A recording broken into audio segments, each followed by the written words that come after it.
Selamat siang, Bu. Waalaikumsalam, selamat siang. Silakan duduk, Bu.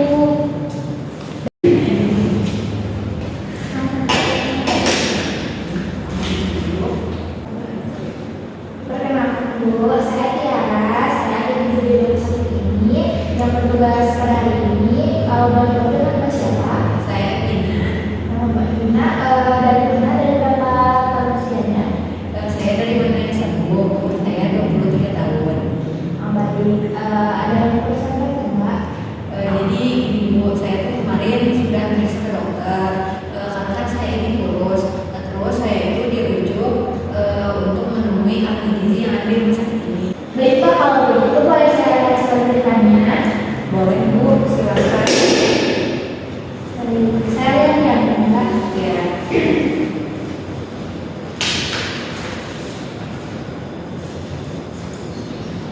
Dari surat rujukan yang saya lihat di sini, Mbak itu mengalami keluhan terkait berat badannya.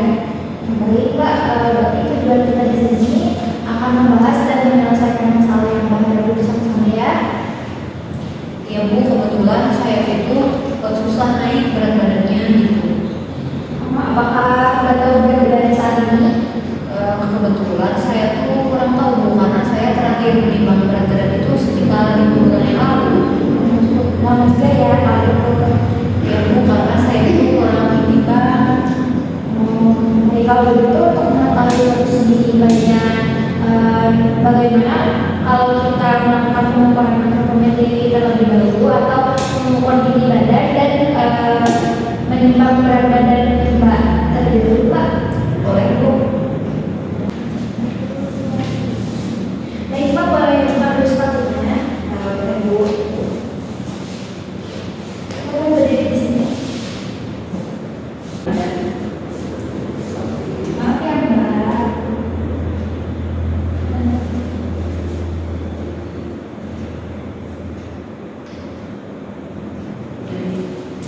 Boleh, Pak, selanjutnya diukur berat badan. Pandangannya tegak. Kalau di sampulnya ada nantangin sesuatu mungkin Ada Bu. saya melihat ya. Pandangannya tegak. Baik, sudah.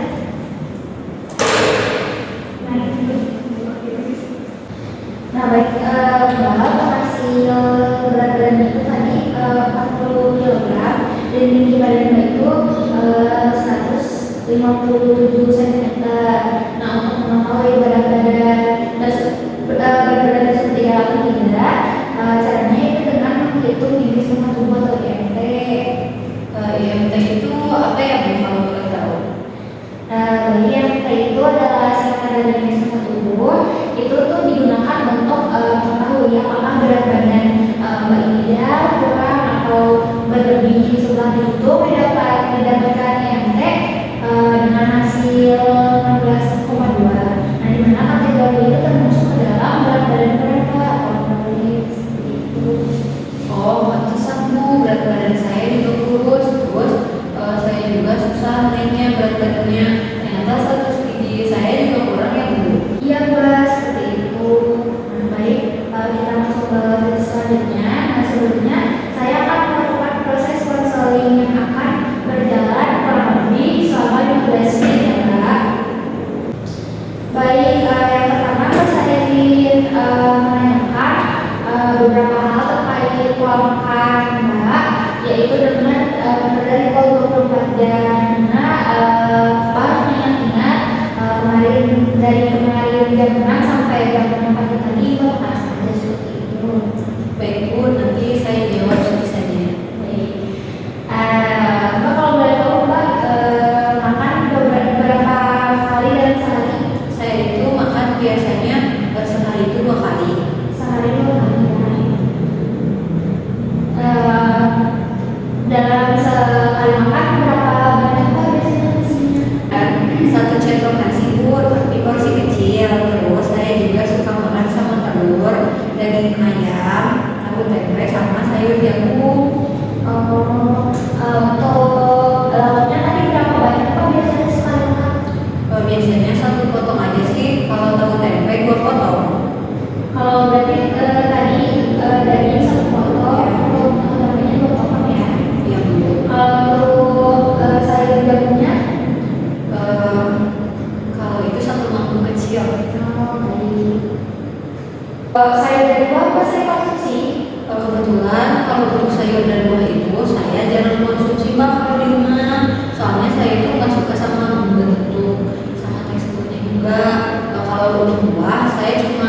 buah anggur aja. Wah, begitu ya Mbak. Nah, kalau untuk minumnya apa biasanya konsumsi minum apa? Saya biasanya minum air mineral aja sama es teh manis sehari itu bisa 2 sampai 3 kali.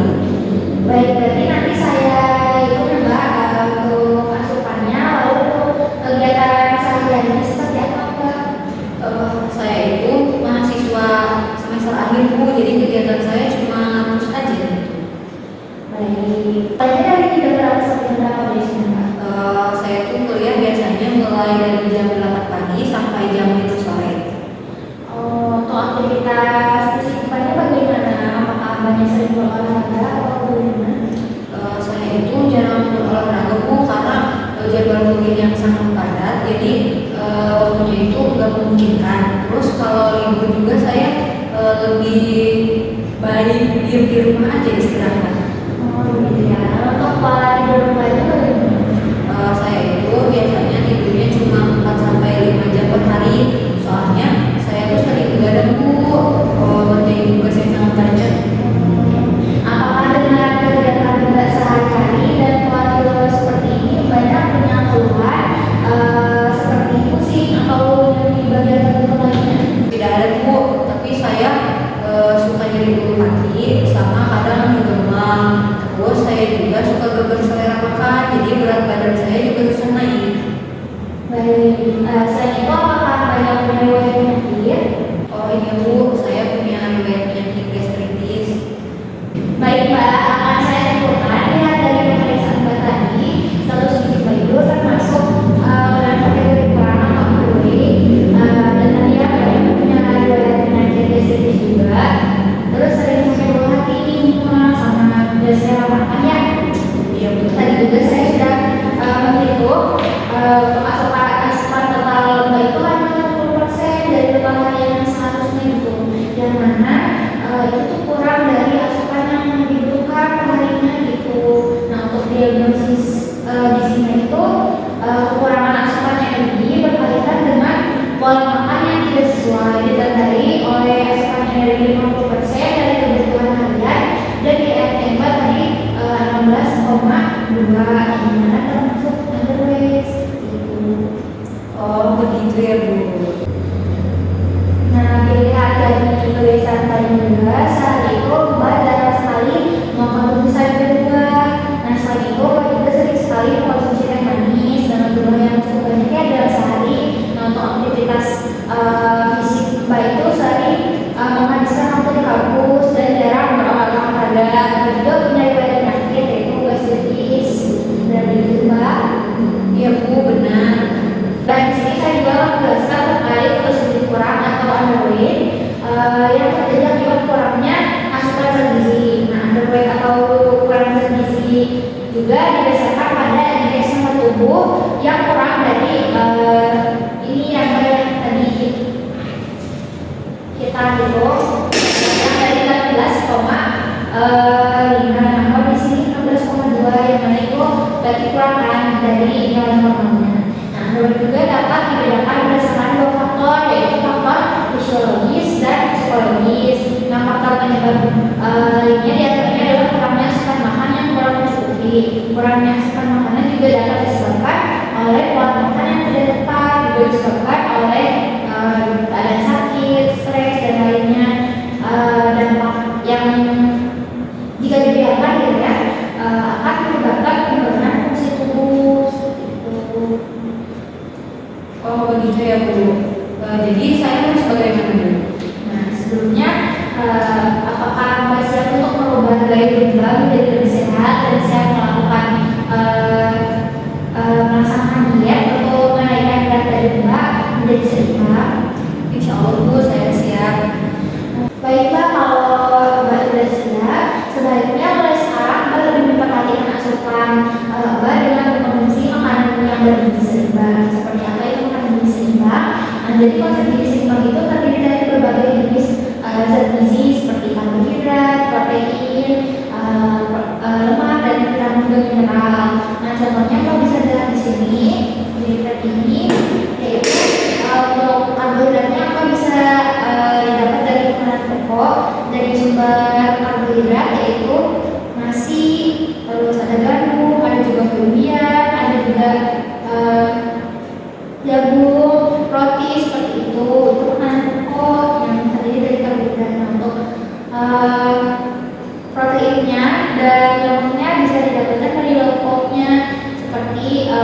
proteinnya bisa didapatkan protein hewani dan nabati.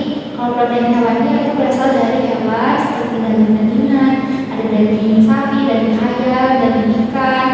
Lalu untuk yang protein nabatinya bisa didapatkan dari kacang-kacangan. Nah, untuk vitamin dan mineralnya bisa didapatkan dari buah-buahan dan sayur-sayuran ya. Seperti ini contohnya.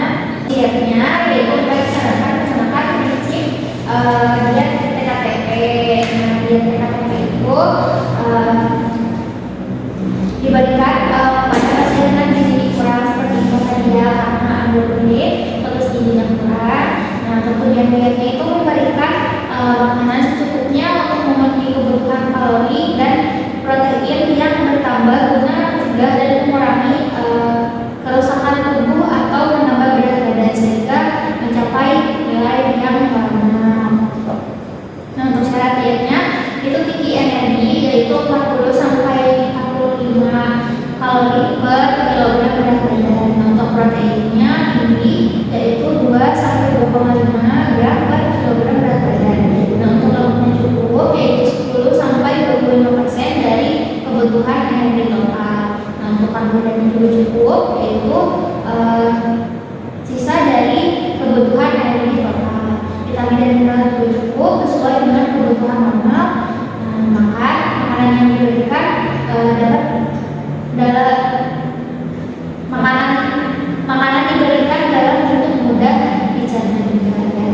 Nah, untuk sumber-sumbernya tadi sudah dijelaskan juga kan, karbohidrat dari mulai nasi, gabung, terus protein hewani juga dari daging, sayur. Terus protein hewani juga dari daging sapi, daging ayam, terus protein nabati, lemak hewani, lemak nabati, dan vitamin seperti itu. Nah, yang kedua itu untuk frekuensi makan berat. Satu ya frekuensi makan berat itu kalau biasanya 3 kali makan utama dan 2 kali makan selingan. Contohnya misalnya makan pagi jam 7, lalu di jam 9 atau jam 10 makan selingan yang pertama. Kalau selingan itu tidak harus seperti makanan pertama yang porsinya banyak. Karena itu bisa kayak menu aja gitu.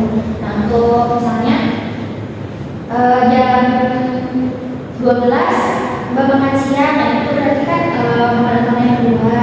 Terus lanjut selingan yang kedua yaitu misalnya jam 3 nih, kalau udah mulai lapar lagi Mbak bisa makan selingannya. Nah, yang terakhir misalnya makan malam jam 7, berarti itu makanan pertama yang ketiga ya gitu.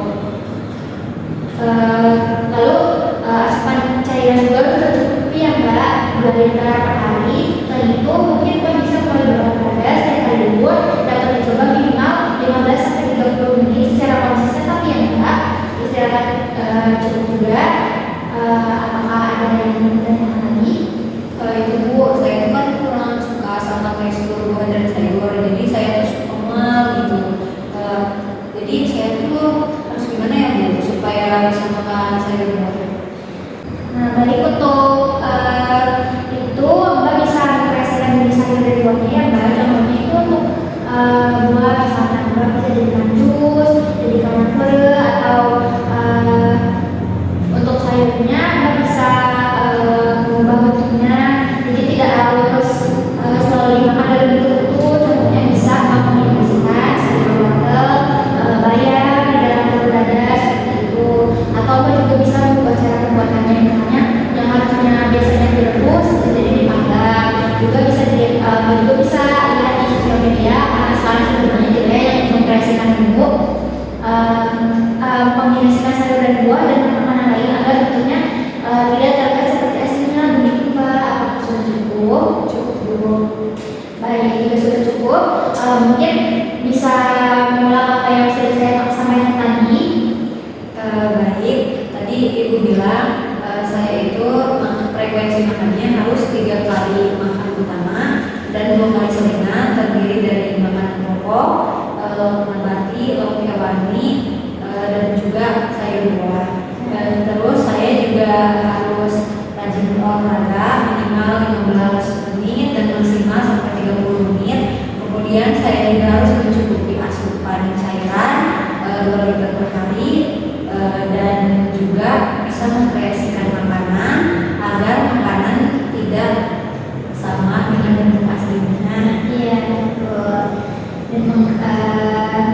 dan juga agar menghindari rasa mual saja. Nah, baik, berarti Mbak sudah tahu ya apa yang saya sampaikan tadi. Di leaflet juga ada menu untuk satu hari kalau bisa lihat. Terus ada juga makanan yang Mbak bisa hindari ya, karena tadi itu kan penyakit sedikit, jadi ada makanan yang harus dihindari gitu, kayak makanan yang pedas, makanan yang asam, terus makanan asam kayak nanas kayak gitu, terus untuk makanan yang mengandung gas seperti kol dan kubis gitu ya. Nah, jadi kurang lebih seperti itu. Apakah ada yang bertanya lagi? Cukup Bu? Baik, ya sudah cukup. Alhamdulillah Mbak sudah paham apa yang saya sampaikan tadi. Saya harap Mbak bisa menjaga pola makan Mbak dan makanan yang saya komunikasikan tadi ya Mbak. Mungkin kurang lebih seperti itu. Saya mohon maaf apabila ada kesalahan kata dan tetap semangat untuk menjalankan kerja ya Mbak. Nah, mungkin untuk kunjungan berikutnya Mbak bisa datang setelah 2 minggu untuk melihat apakah ada perubahan atau kendala saat Mbak menjalankan ini ya. Baik, ya sudah cukup. Terima kasih ya atas waktunya. Leaflet ini boleh dibawa pulang sebagai panduan di rumah agar menggunakan pola makan Mbak di Columbia dan ada acuan seperti itu ya.